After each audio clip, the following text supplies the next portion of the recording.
Hello, scholars. Real quick lesson to get us back into sequences and series. Earlier in the year, we talked about arithmetic sequences, and we found that arithmetic sequences, well, we're going to talk about it in just a second, were based on addition and subtraction, right? Today we are going to talk about geometric sequences, and then later this week we're going to put both ideas together. But before we can put both ideas together, we've really got to learn more about geometric sequences. So that's what we're going to do in this video and these notes together. So our goal, determine the common difference of any given sequence, calculated a designated term in a sequence using a formula, and then hopefully apply this a little bit, okay? So let's jump into it. We've learned that arithmetic sequences are sequences that follow a pattern based on addition. The number added to each term is a constant fixed amount. For example, 1, 3, 5, 7, 9, 11, 13. What are we adding by? We are adding by 2. Geometric sequences are different, right? They are built on the same concept, but their patterns are based on multiplication. Why are we doing this right now? Well, we are finishing our unit on exponential functions, and exponential functions are, of course, all built on multiplication, just like when we were doing linear functions, which were all built on addition. So arithmetic, same thing is linear. Geometric, we're really talking about exponential things, aren't we? So 1, 2, 4, 8, 16, 32, we are multiplying by 2. And I want you to notice that just like when we had arithmetic sequences, we could find this common difference by subtracting one number minus the last one to get what we're going up by every time. In geometric sequences, we can do the same thing as well. 2 divided by 1 is 2. 4 divided by 2 is 2. 8 divided by 4 is 2. 16 divided by 8 is 2. 32 divided by 16 is 2. We can always take one of the terms divided by the previous to get the last one. The fixed amount that we're multiplying one term by to the next is called the common, it was called the common difference for arithmetic sequences. It is called the common ratio when we are talking about geometric sequences, or R. Geometric sequences increase at a much faster rate than an arithmetic sequence does. Multiplying by something is much more powerful than adding that same amount. To find the common ratio, we divide a term by its previous term, or how much is it being multiplied by, right? So you should be able to do these without me. Why don't you pause the video real quick, try it, and then come back and see what I did. So 6 divided by 2 is 3. 18 divided by 6 is 3. We know that this is 3. Negative 4 divided by 2 is negative 2. 8 divided by negative 4 is negative 2. We see that common ratio again. What are we doing? 10 divided by 20 is 1/2, right? 5 divided by 10 is 1/2. We're dividing by 2 here. We're going to call that common ratio 1/2. Cut it in half again, we've got 2.5. Cut it in half again, we got 1.25. Or you could call this 5/2 and etc. Okay. Common ratio of 4. That means we're multiplying by 4. 5 times 4 is 20. Times 4 is 80. Times 4 is 320. Common ratio 1/2. Okay, sure. 20 times 1.5 is 30. Times 1.5 is 45. Times 1.5 is... I can do it, everyone.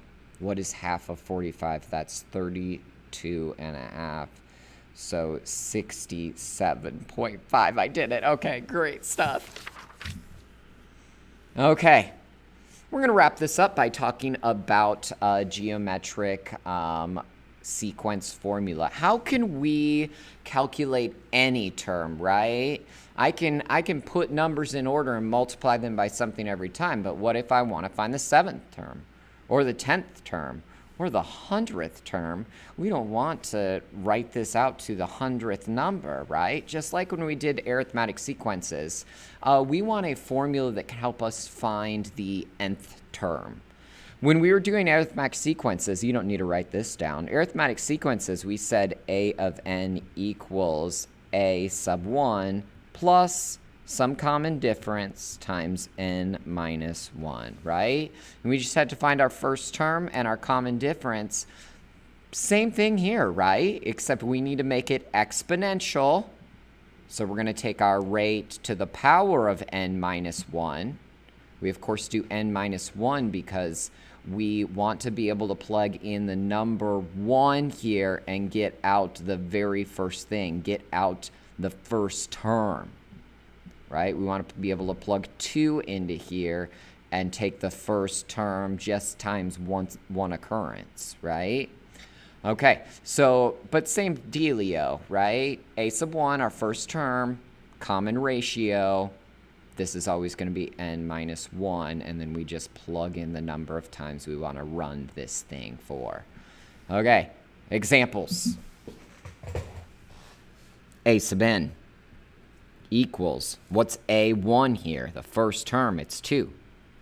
Times, what are we multiplying by every time? Well, it looks like we're multiplying by 3, n minus 1. If we want to find the 7th term, we'll call that a sub 7, and we'll do 2 times 3 to the 7 minus 1.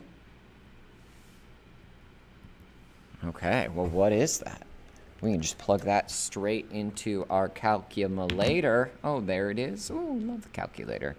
2 times 3 to the 7 minus 1. Or you could call that 6 if you're one of those smart people. Okay, it's going to be 1,458. Whoa, that escalated quickly. We started at 2. 7 terms later, we're at 1,458. Oh my gosh, geometric things are so powerful. Okay, anyway, let's do it again. A sub n equals, we're starting at 4 this time, friends. What are we multiplying by every time? Oh my, I don't know.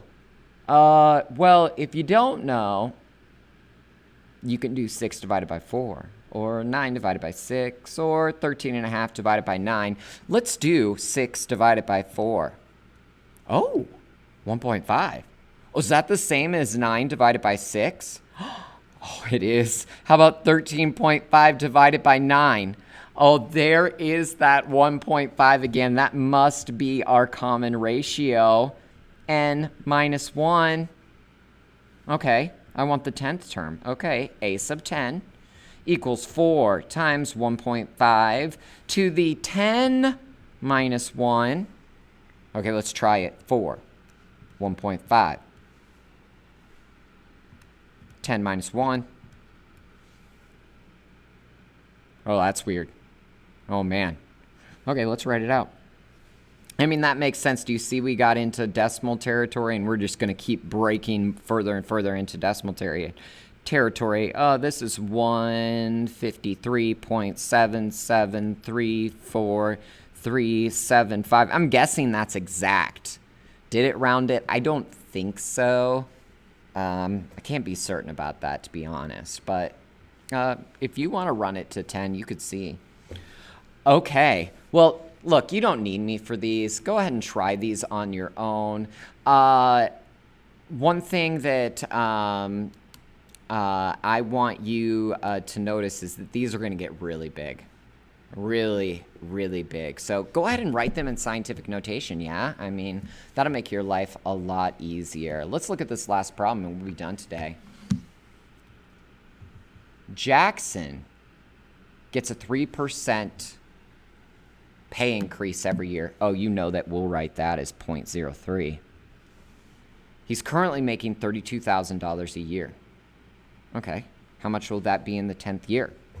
Well, I mean, you know we're going to want to write our rate a special way, right? Because we want to keep including this 32 as well. So go ahead and pause. Try it on your own. I don't want to ruin the thunder here. But here we go. A sub n equals, we're starting with 32,000 times, we want to do that 1 plus 0.03, or you can just write this as 1.03. We want to include this and the increase, n minus 1. Notice how this is a little bit different than what we've been doing, right? This is the difference. N minus 1, we want this to be year 1. Not year 0, year 1. And that's the tough, which equation do I use? You really kind of just have to think through that, right? Okay, we want to know the 10th year of work, though. What will he be making? A sub 10 equals 32,000, 1.03, 10 minus 1. Of course, really what we're saying is the first year and then 9 years after that, right? Okay, let's do it. 32,000, 1.03, 10 minus 1. Okay, that's good.